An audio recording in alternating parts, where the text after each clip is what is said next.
घेवर के लिए सबसे पहले हम रबड़ी बना के तैयार करेंगे। तो ये भारी तले वाली कढ़ाई ले ली है, डाल दिया है इसमें 1 लीटर के करीब फुल क्रीम दूध। अब दूध को अच्छे तरीके से गर्म करने के बाद दूध में अच्छे तरीके से उबाल आ गया है।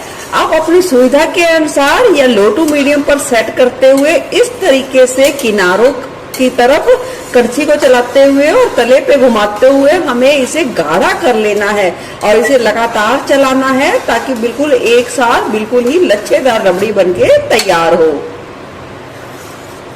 रबड़ी देख सकते हैं बहुत ही अच्छे तरीके से गाढ़ी हो गई है। इस स्टेज पर हम डाल देंगे स्वाद के अनुसार देसी खांड। यहाँ हम चीनी का इस्तेमाल नहीं करेंगे, इसे हेल्दी बनाएंगे। तो यहाँ मैंने देसी खांड डाली है। तो दूध में भी अपनी मिठास होती है, खोया बनता है तो उसमें और भी थोड़ा सा मीठा हो जाता है। तो आप अपने स्वाद के अनुसार देसी खांड या चीनी का इस्तेमाल कर सकते हैं। इसे थोड़ा सा और पका लेंगे। रबड़ी बहुत ही अच्छे तरीके से देख सकते हैं बनके तैयार हो गई है। अब गैस की फ्लेम कर देंगे बंद और इसे अच्छे तरीके से ठंडा करने के लिए दूसरे बर्तन में हम डाल देंगे। और इतने में हम तैयारी करते हैं घेवर की बेस की। तो चलिए बढ़ते हैं नेक्स्ट प्रोसेस की तरफ।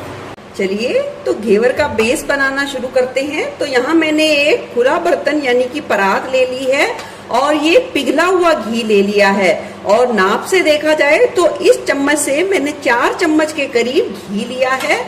इसे हम डाल देंगे इस परात में। अब इस घी में हम डाल देंगे एक बर्फ का टुकड़ा और बर्फ की मदद से हम घी को अच्छे तरीके से फेंट लेंगे। इसे अच्छे तरीके से फेंटना है। इसे फेंटने में 2 से 3 मिनट का समय लग सकता है या थोड़ा कम ज्यादा भी लग सकता है। ये बिल्कुल ही सॉफ्ट हो जाएगा, बिल्कुल मुलायम, एक क्रीम की तरह इसका टेक्सचर आ जाएगा। तो इसे अच्छे तरीके से फेंट ले। इससे क्या होगा, जो घेवर की जाली उठती है इसी प्रोसेस से ही उठती है। तो हमें घी को बहुत ही अच्छे तरीके से फेंटना बहुत ज्यादा जरूरी है। ये देख सकते हैं इसका टेक्सचर चेंज होना शुरू हो गया है। अभी हम इसे थोड़ा सा और फेंटेंगे। आप चाहें तो मिक्सी जार में डालकर भी फेंट सकते हैं। बहुत ही अच्छे तरीके से हमने घी को फेंट लिया है और देख सकते हैं फाइनल टेक्सचर कुछ इस तरीके से आना चाहिए। अब हम इस बर्फ के टुकड़े को निकाल देंगे और जो इसमें पानी है यानी कि ये देखिए पानी जितना सोख पाया है उतना ही रहने देंगे और ये जो एक्स्ट्रा पानी है इसे हम सारा अच्छे तरीके से निकाल देंगे और फिर आगे की प्रोसेस को कंटिन्यू करेंगे।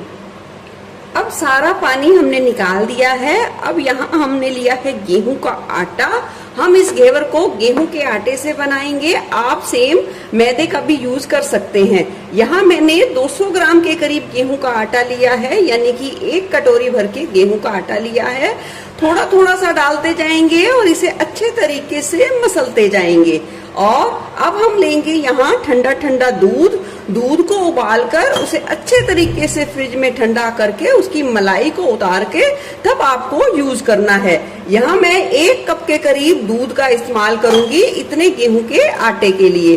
तो चलिए अब हम इसे थोड़ा थोड़ा सा आटा भी मिलाते जाएंगे और जरूरत के हिसाब से पहले थोड़ा थोड़ा सा दूध मिला लेंगे और फिर उसमें पानी भी मिलाकर घेवर का बेस बनाकर यानी कि ये घोल बनाकर तैयार करेंगे। सारा आटा मिला दिया है और दूध तो देखिए 1 कप का ही इस्तेमाल हुआ है तो वो तो कम ही पड़ा है। तो यहाँ जितना आटा लिया है उसका 2 गुना हम यहाँ पे पानी का इस्तेमाल करेंगे। और याद रखिए पानी बिल्कुल ही ठंडा ठंडा होना चाहिए, बिल्कुल फ्रिज का रखा हुआ होना चाहिए या उसमें आप बर्फ डाल के ठंडा कर सकते हैं। इस तरीके से थोड़ा थोड़ा करके पानी मिलाते जाएंगे और हथेलियों की मदद से रगड़ते जाएंगे ताकि कोई भी गुठली ना रहे। अगर थोड़ी बहुत भी गुठली है वो भी अच्छे तरीके से खत्म हो जाए। तो चलिए अब 2 कटोरी पानी का इस्तेमाल करना है 1 कटोरी आटे के लिए, इस बात का ध्यान रखें। अभी मैंने 1 कटोरी पानी डालकर ही इस घोल को फेंटा है। डाल देंगे 1 चम्मच के करीब बेसन, 1 चम्मच ही डाल देंगे इसमें मैदा और फिर से इसे अच्छे तरीके से फेंटेंगे। और जो 1 कटोरी पानी रह गया है उसे थोड़ा थोड़ा सा डालकर अच्छे तरीके से सारा घोल फेंट के तैयार करेंगे। इस तरीके से हथेलियों की मदद से फेंटते जाइए और जो गुठलियां हैं उसे इस तरीके से छुटाते जाइए। घोल को अच्छे तरीके से फेंटने के बाद मैंने इस तरीके से छलनी ले ली है। एक बार घोल को इस छलनी से अच्छे तरीके से छान लेंगे ताकि थोड़ा सा भी आटे का रेशा या घी का रेशा कुछ भी हो तो वो अच्छे तरीके से निकल जाए और घोल हमारा बिल्कुल घेवर के लिए चिकना बनके तैयार हो।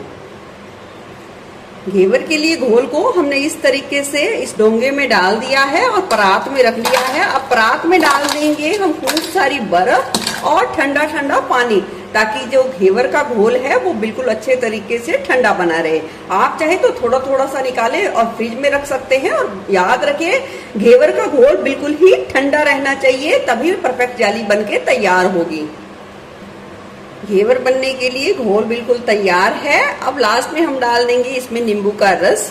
यहाँ मैंने आधा नींबू का रस लिया है, उसे डाल देंगे और इसे अच्छे तरीके से मिला देंगे। ये देख सकते हैं जिस तरीके से कढ़ी का बैटर होता है उसी तरीके से घेवर के लिए घोल को बना के तैयार करना है। तो चलिए अब बनाना शुरू करते हैं।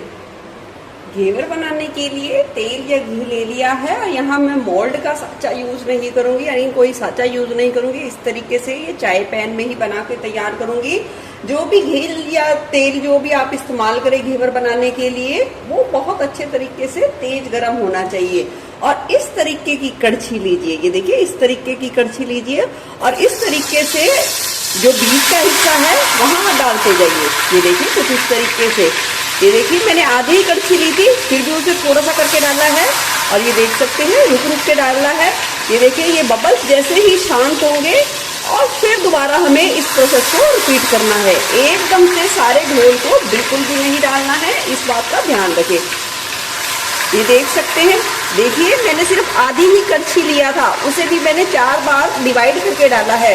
एकदम से बिल्कुल भी नहीं डालना है, जैसे ही ये बबल शांत हो यानी कि फिर डालना है और बिल्कुल थोड़ा थोड़ा सा करके डालना है और बिल्कुल मध्य में यानी कि सेंटर में डालना है, किनारों की तरफ नहीं डालना है, सेंटर में डालना है, इस बात का ध्यान रखें। और शुरू में गैस की आंच तेज ही होनी चाहिए और तेल बहुत ही अच्छे तरीके से गर्म होना चाहिए। ये देख सकते हैं। ये देखिए मैं बिल्कुल भी वीडियो को कट नहीं करूंगी ताकि बहुत ही अच्छे तरीके से आप समझ पाएं। ये देख सकते हैं बिल्कुल थोड़ा थोड़ा सा करके डाल के तैयार करना है।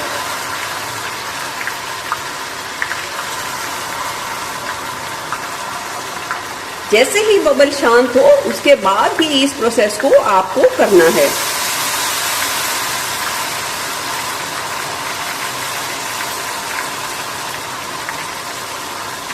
और देखिए जैसे ही जाली बनना शुरू होगी वो खुद ब खुद अपनी शेप घेवर देना शुरू हो जाएगा, आपको कोई भी दिक्कत नहीं होगी। और लगे कि थोड़ा थोड़ा सा जैसे जाली अच्छे तरीके से बननी शुरू हो गई है, ये देखिए मुझे कोई भी मेहनत नहीं करनी पड़ी, ये जाली खुद ब खुद बननी शुरू हो गई है। ये देख सकते हैं आप चम्मच की मदद से थोड़ा सा बस आप इसे सेट कर सकते हैं। फिर से हम इसी प्रोसेस को करेंगे। इसी तरीके से हमें सारे घेवर को बना के तैयार करना है। कितना मोटा रखना है, कितना आपको पतला रखना है, वो टोटली आप पे डिपेंड करता है। देखिए कितनी खूबसूरत जाली उभर कर आई है। देखिए यहाँ मैंने टोटल 4 से 5 कड़छी के करीब बैटर लिया है और हर कड़छी को कम से कम 5 से 6 बार डिवाइड कर करके डाला है, इस बात का आप ध्यान रखें। फाइनल देख लीजिए घेवर की रंगत कितनी बढ़िया, देख सकते हैं जाली बन गई है और ये देख सकते हैं कितना बढ़िया आकार बन गया है। अब हम एक तेज धार वाला चक्कू लेंगे और चक्कू की मदद से इसके किनारों को अच्छे तरीके से छुटा लेंगे ताकि हम आसानी से घेवर को निकाल पाएं। अब हम इस तरीके से एक चम्मच की मदद से घेवर को चक्कू से छुटाने के बाद निकाल लेंगे। ये देख सकते हैं। अब ये देखिए कितना बढ़िया घेवर निकल के आसानी से आ गया है, कोई भी दिक्कत नहीं हुई। इसी तरीके से हम सारे घेवर बना के तैयार करेंगे। बिल्कुल क्रिस्पी घेवर बिल्कुल बन के तैयार है और उधर चाशनी भी बहुत अच्छे तरीके से ठंडी हो गई है। तो अब करते हैं कंप्लीट। जरूरत के हिसाब से डालेंगे चाशनी ठंडी करके डालें और अपने स्वाद के अनुसार थोड़ी कम ज्यादा भी कर सकते हैं।